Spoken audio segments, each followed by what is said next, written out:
Okay, pag-usapan natin ang Acts chapter 1. Alam mo, hindi ito basta history lesson ha. Ito yung original blueprint. Yung banal na plano para sa isang kilusan na dapat sana'y yayanig sa buong mundo. So tara, silipin natin to.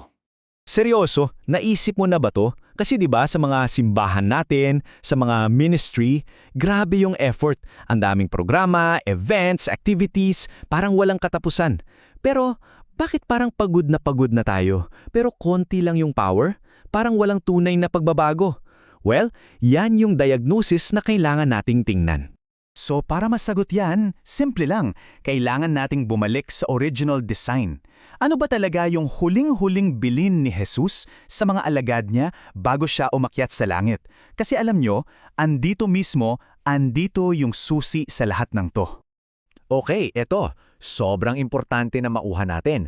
Ang libro ng Acts, hindi yan basta part 2 ng Gospels, okay?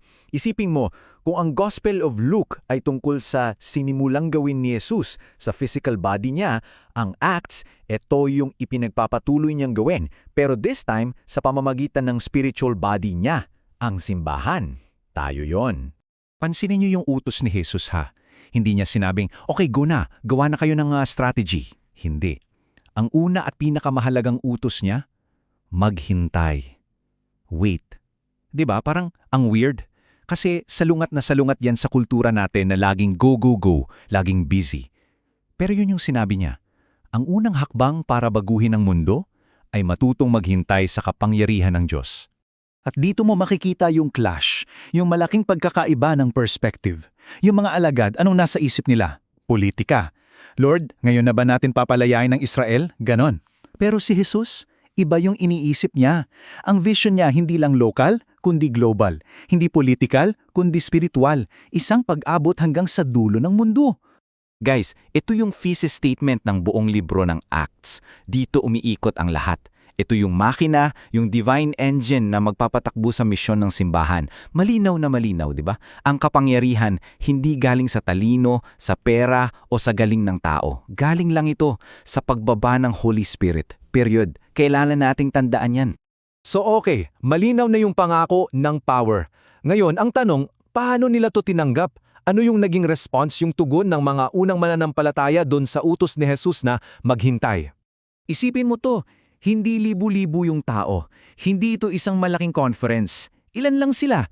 120. 120 tao lang. Ganun lang. Isang maliit pero tapat at masunuring grupo.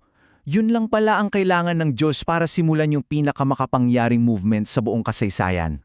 Ang susi dito, yung salitang laging.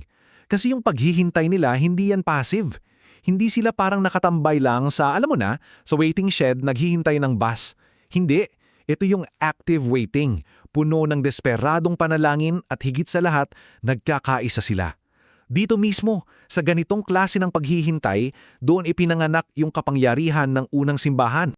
At ito yung pundasyon, yung sikreto ng pagkakaisa nila. Hindi lang sila basta magkakasama sa iisang kwarto.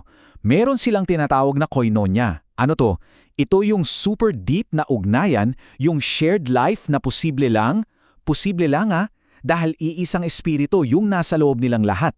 So paano natin to i-contextualize sa atin, sa kulturang Pinoy? Ito yung tinatawag nating bayanihan na dala ng espiritu. Ulitin ko ha, hindi to yung ordinaryong bayanihan lang, yung pagtutulungan, hindi. Ito yung supernatural na pagkakaisa at lakas na hindi kayang i-produce ng tao. Ito yung bunga ng banal na espiritu na kumikilos sa puso ng bawat isa para sama-samang harapin yung mga problema natin bilang bansa, tulad ng kahirapan at katiwalian. Tingnan nyo ha, kahit yung simpleng pagpili ng kapalit ni Judas, hindi yan basta-basta. Hindi lang sila nagbotohan, may proseso sila at nakasentro yon sa pagsunod. Una, bumalik sila sa salita ng Diyos. Tapos, nanalangin sila ng seryoso. At pagkatapos, kumilos sila na may pananampalataya. Anong ginagawa nila? Simple lang. Inihahanda nila yung leadership para sa napakalaking pagbuhos ng kapangyarihan ng Diyos na malapit nang dumating. Okay, so ngayon, eto na. Yung pinakamahalagang tanong para sa atin ngayon.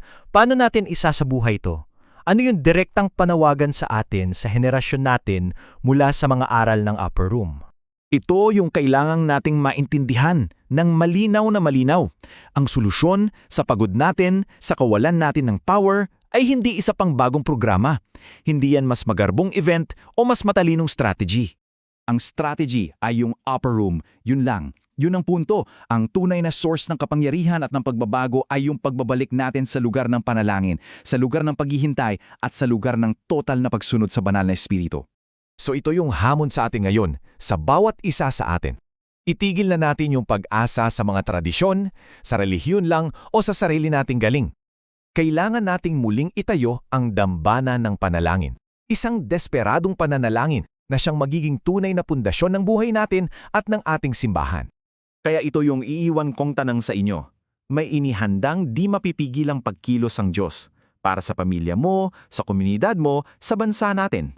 Pero hindi yan mangyayari hanggat hindi tayo bumabalik sa upper room.